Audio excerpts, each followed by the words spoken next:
Hey everybody, Matt Clark here, and today we're going to go through how to actually manage your LinkedIn database because it can very quickly get very confusing, especially if you're connecting to hundreds of people per week. So what you want to do is have a system in place so that you know exactly where each one of your leads are at each stage of the pipeline. You know who you're following up with, you know exactly what stage they're at, and you know exactly what you've said to them as you've gone past. Now, the good thing with LinkedIn is it does keep a track record of everything that you do, so you can see all the messages and everything that you've sent out to them, but you want to be able to understand where they are so that you really want to follow up with your hottest prospects, and you want to have a different strategy for each one of those different people based on where they're at in your sales pipeline. Now, the way we do this is with something called tags, okay? Now, unfortunately, in LinkedIn, it's a little bit more manual as compared to some of the other programs that we use, like Infusionsoft, where we can automatically segment people based on their actions that they're taking. But in this one, it's okay. You know, you just do it as you go along, as you're connecting with people, to just tag them step by step. So I'm going to show you how to do that, all right? Now, I've set up a couple of different tags for a couple of different stages of the pipeline, and you can go and create your own, or you can use the ones that are in here. So what you need to do is hover over the sign over here, and you click on, so it says 3 little dots, and you click on tag. Okay, now under the tag, you're going to have a list of tags available here, okay? Now, some of these are ones that I've actually put in already so that I know exactly who my guys are for my different stages of the pipeline, and you can go and create your own. But what you want to do is if you see that there's not a tag that you want, so just start thinking about what are the stages of your pipeline, okay? What are the specific steps that people need to go through in order for you to communicate with them?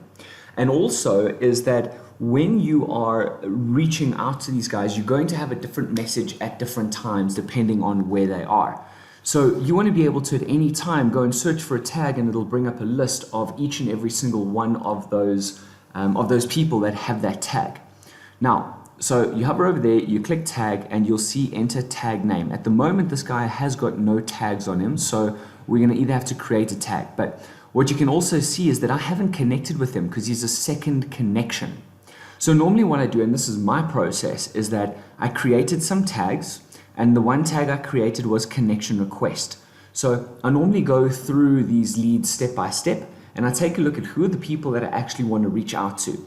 And then those guys that I want to reach out to, I go and I tag them first, and I tag them as connection request, okay? So now he's got that tag. Now what I want to do is actually connect with him. So we click on connect. And it brings up the connection message. Now, same thing like we've had before, you copy and paste the connection message in, and you send the invitation, okay?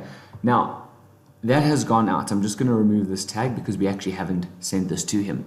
But to give you an example, so what happens next, and this is one that I've done with another client, is that the first step was that we did a connection request. Then the second step was that he booked a strategy session.